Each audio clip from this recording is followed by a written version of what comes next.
एक अंधेरी रात में भयंकर हवाएं गांव से होकर गुजरती हैं, जो आसन्न विनाश को दर्शाती हैं। तेज रोशनी से चमक रही हैं। पेड़ तड़पते हुए आत्माओं की तरह मुड़ते और झुकते हैं। उनकी शाखाएं एक हताश गुहार में आकाश को पंजे मारती हैं। धूल और पत्तियां एक उन्मत्त बवंडर में नृत्य करती हैं। एक अराजक बैले जो भीतर के उथल पुथल को दर्शाता है। एक ठंडी आवाज तूफान के गुस्से को चीरती है।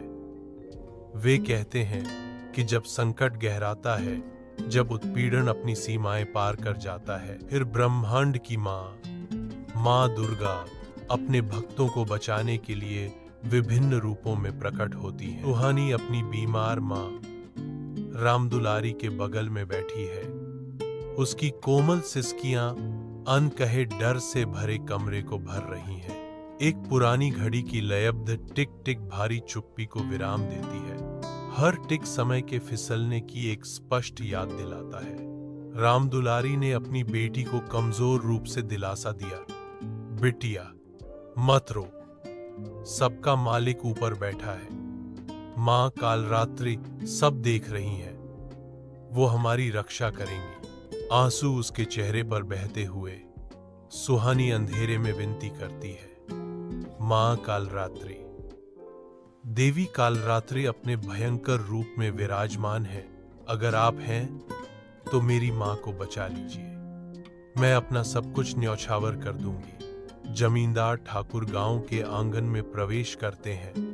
उनका अहंकार स्पष्ट है, क्योंकि ग्रामीण उनकी प्रभावशाली उपस्थिति से पीछे हट जाते हैं। ठाकुर की आवाज हवा में गूंजती है, सुहानी को एक क्रूर अल्टीमेटम देती है। अगर तुम अपनी माँ का इलाज करवाना चाहती हो तो मेरी शर्त माननी होगी। या तो अपना खेत छोड़ दो या मेरे महल में नौकरानी बन जाओ। सुहानी का चेहरा सिकुड़ जाता है। उसकी आवाज दर्द से भरी होती है, ठाकुर, यह अन्याय है। आप मां का खेत कैसे ले सकते हैं?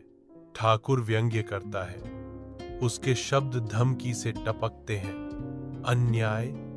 मैं ही इस गांव में न्याय का फैसला करता हूं। इस बारे में सोचो, अन्यथा तुम्हारी मां कल तक सांस भी नहीं ले पाएगी।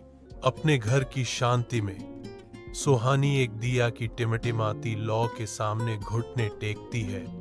उसके हाथ प्रार्थना में जुड़े हुए हैं। अचानक हवा का झोंका कमरे से गुजरता है, जिससे दिया की लौ बेतहाशा उछलती है। मंदिर से एक शंख की गूंजती हुई ध्वनि गूंजती है, जो हवा को अलौकिक उपस्थिति से भर देती है। वह एक गधे पर सवार है और उनके चारों ओर आग की आभा है।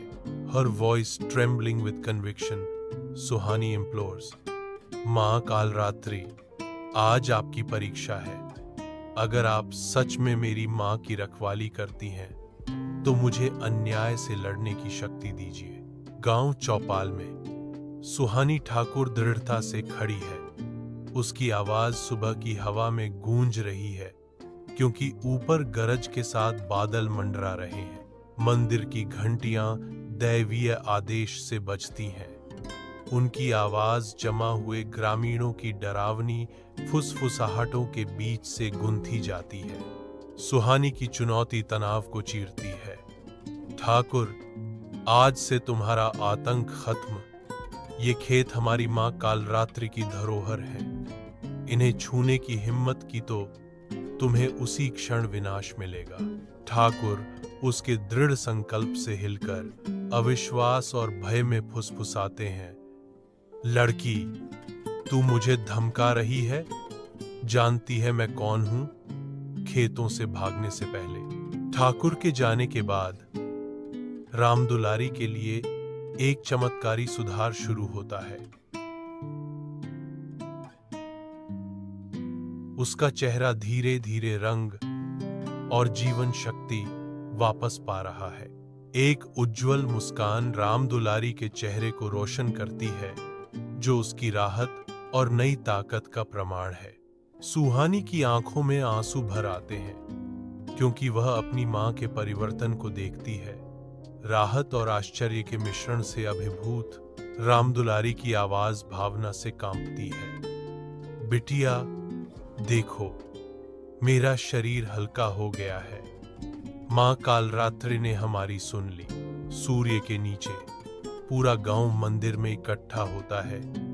उनकी आवाजें एक शक्तिशाली भजन में मिल जाती हैं। जैसे ही वे एक साथ जप करते हैं, जय मां कालरात्रि, जय मां कालरात्रि, हवा भक्ति से गूंज उठती है। सुहानी श्रद्धा से चमकती आंखों से एक दीपक जलाती है। लौ उसकी हार्दिक प्रार्थना को दर्शाती है।